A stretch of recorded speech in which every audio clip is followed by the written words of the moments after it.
Seterusnya ini ayat ini. Ini yang dimasyhur, ja'akum fasiqum binaba'in fatabayyanu. Kalau orang fasik datang kepada orang fasik membawa suatu berita, maka selidikilah. Jangan terus terima. Zaman kita ni teruk lagi lah, tak tahulah, macam-macam media. Kalau kita terima, kalau kita baca, dia ada kesan sikit sebanyaknya. Sebab tu yang senang, tak payah baca banyak lah, senang. Baca Quran lah, senang. Sebab kalau baca tu kadang-kadang kita terpengaruh. Kita yang tak ada ilmu ni, orang suruh apa ni, share kita share berapa banyak ni pula, share benda yang mengaruh, kita pula dapat dosa. Kita ingat kita dapat pahala. Itu bendanya. Apa sebab? Inilah bendanya. Allah SWT suruh teliti, jangan main-main. Zaman sekarang ni punca-punca tu media tu ramai orang kafir. Kalau Islam pun dia kena berhati-hati. Fasikun ni tidak mesti kafir. Islam pun kalau fasik, maknanya nak dapat cerita yang benar ni payah juga. Cerita yang yakin benar Quran lah, hadis tu. Kalau yang lain ni kena berhati-hati. Tak usah cakap lah siapa pun.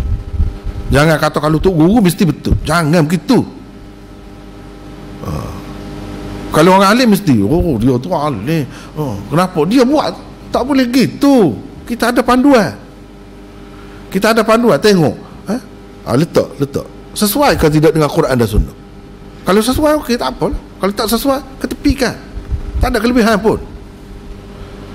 Sepatutnya begitu. Tapi kita ni fasik. Kalau orang alim pun dia tidak semesti betul semua.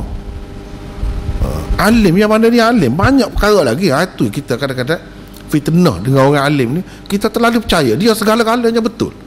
Bukan begitu. Kena tengok dulu. Maknanya kena beringat ni, banyak benar lah kena beringat. Kalau fasik saja tu pun macam-macam dah. Lepas tu tak fasik ke? Banyak benar lah. Kalau nak kata kan, fasik sajalah. Fasik lah ramainya. Penulis tu, penulis ni, pengacara tu, pengacara ni, macam-macam. Admin tu, admin ni, macam-macam lah ada. Punca untuk kita nak dapat berita ni sangat banyak sekarang. Lepas tu duduk masuk racun dalam kepala kita. Itu sebabnya. Lepas tu begitu juga banyak lah yang tak, orang zaman dulu tak terfikir lah.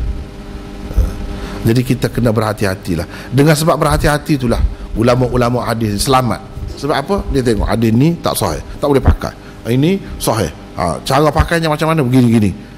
Sehingga ada ilmu rijal tu, beratus ribu perawi-perawi itu dikumpulkan. Sebab apa? Nak pastikan lah. Sebab apa? Ni hak Nabi ni, kita bertanggungjawab. Takut-takut kita kata ini hak Nabi, sebenarnya tidak hak Nabi. Sebab itulah ada ilmu rijal. Ayat ni lah punca. Jadi satu ilmu yang besar kerana ayat ni. Sebab apa? Dia besar, benda ni besar. Begitulah. Seterusnya, wa man yatazakka fa innama yatazakka li nafsihi. Setakat itulah dulu untuk hari ini. Wallahu a'lam.